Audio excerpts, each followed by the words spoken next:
Hello there, this is Senaris. If you haven't heard the news from this morning, the Democratic Party let Roe v. Wade, the Supreme Court case which protected a woman's right to an abortion, be overturned by the Supreme Court.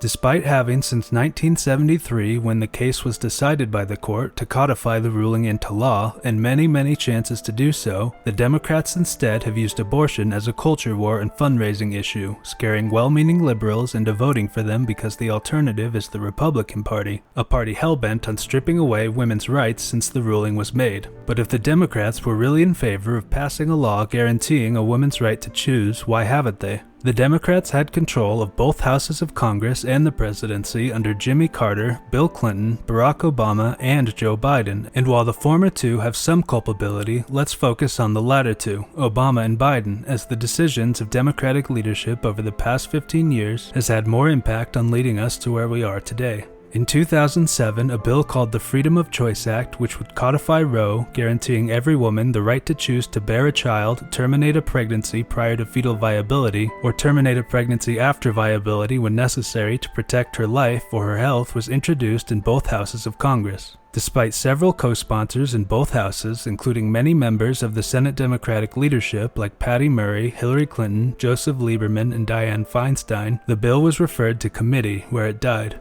It's worth pointing out that George W. Bush likely would have vetoed the bill if it made it to his desk, but passing popular legislation and forcing the other party to slap it down is good politics, especially in an election year and especially when the opposition party has become incredibly unpopular, as the Bush presidency had become. This gives your party the ability to point at the other and say, look at these guys who slapped down a bill you all want us to pass, vote for us so we can pass it. This is one of the oldest tricks in the political playbook, one that the Biden administration is notable for declining to use. Another, lesser known at the time senator named Barack Obama was also one of the co-sponsors on the bill, and on July 17, 2007, during his run for president, stated, "The first thing I'd do as president is sign the Freedom of Choice Act. That's the first thing I'd do." A few months later, he won the presidency and the Democrats won an ironclad supermajority in the House and Senate, giving them the ability to pass anything they wanted. They did not pass the Freedom of Choice Act. Obama was too busy continuing Bush's drone war and torturing some folks to fulfill his promise. We tortured some folks. On April 29, 2009, Obama said he still supported a woman's right to choose, but that passage of the Freedom of Choice Act was not his highest legislative priority.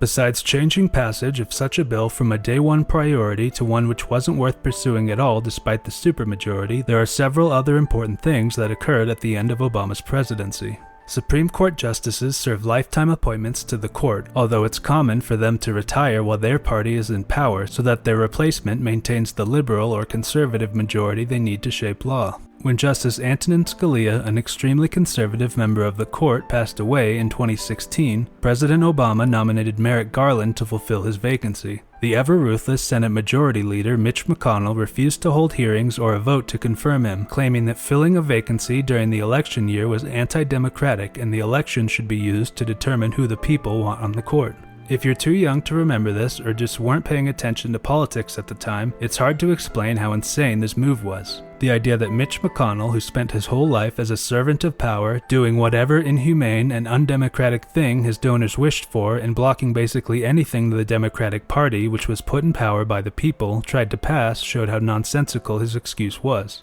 Besides not passing the sniff test, the move is clearly unconstitutional in the most basic sense. Article 2 of the Constitution lists the powers of the President and how they shall be elected. The ability of the President to appoint Supreme Court judges is clearly laid out and is one of the most fundamental parts of the separation of powers between the three branches of government. Taking the power of filling Supreme Court vacancies away from the executive branch is just as preposterous as the executive branch taking the ability to declare war away from the legislative branch, or the judicial branch taking away the ability to legislate from the legislative branch and act as activist judges, making wild interpretations of law based on their own political biases and affiliation with conservative think tanks. If you're paying attention, you will note that all of those things have happened, demonstrating how much respect our government has for the Constitution. So despite it being clearly laid out that Mitch McConnell didn't have the authority to block a confirmation for a year, what did Obama, the man whose constitutional authority was being blatantly overridden, do?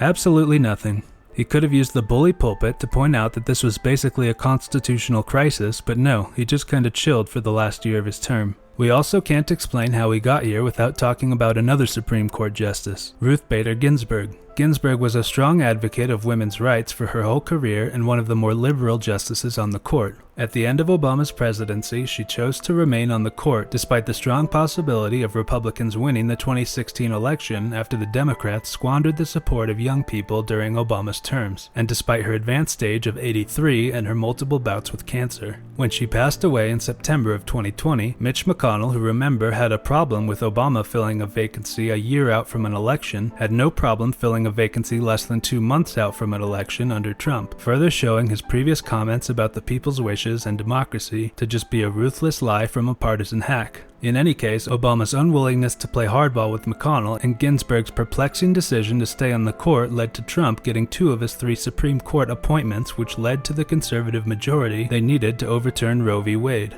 Now we come to the presidency of Biden. While most of the setup for this far-right takeover of the court happened before his presidency, Biden is certainly not off the hook. Like all other Democratic presidents since the Roe v. Wade decision, he has been a vocal supporter of women's rights to choose while also not taking advantage of his ability to do something about it. The Biden administration has been very creative in finding scapegoats for not passing legislation, including the parliamentarian, the filibuster, and most commonly, the 2 most powerful people in the world, Joe Manchin and Kyrsten Sinema. If you've ever criticized Joe Biden on the internet, you've surely run in with the sorts of liberals who blame Joe Biden being the weakest president in decades on Manchin and Sinema. I've got a newsflash for these sorts of people. The president is the leader of their party and has near limitless leverage over individual senators. FDR and LBJ passed much more comprehensive and controversial legislation in much more divisive times in our not too distant past. Biden, whose surrogates loved to talk him up as the next FDR at the start of his presidency, but are notably quiet about that now, has had a year and a half to bribe, threaten, offer appointments, and make any other number of offers that Manchin and Sinema can't refuse to get them on sides with their party. Adolf Reed said it best when he said, "Liberals don't really believe in politics anymore,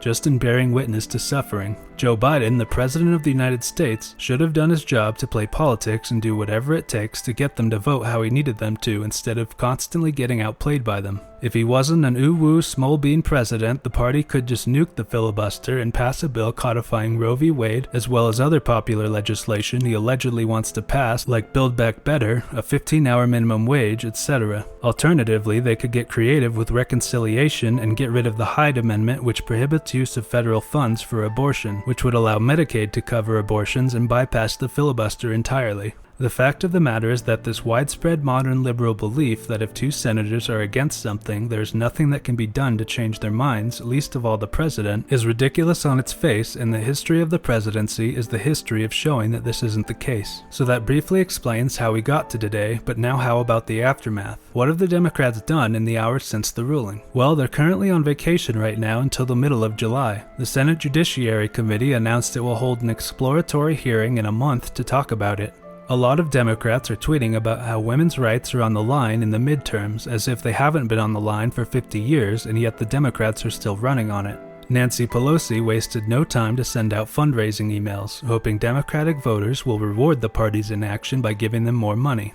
And the most annoying people in the world are gnashing their teeth at Bernie Sanders, Jill Stein, Susan Sarandon, and many other unrelated people they imagine are responsible for this. To be clear, the people directly responsible for this are the conservative justices, Mitch McConnell, and organizations like the Heritage Foundation, which has been planning this since the 70s. But the Democrats had a lifetime to do something about it and knew they were running out of time when the draft decision was leaked a month ago. If at this point your knee-jerk response is still to say, "But Manchin and Sinema," or "civics class," then that's fine. I was never going to convince you of anything. But if you're the type of person that sees that the Democrats are complicit in all of this and their response is to cynically run and fundraise off of it and want to help, I encourage you to donate to abortion funds in your state or in a state that will soon ban abortions instead of Democratic politicians. I'll link to an article with websites of abortion funds in the description box. You can participate in the protests that will be going on in cities all over the country tonight and in the near future.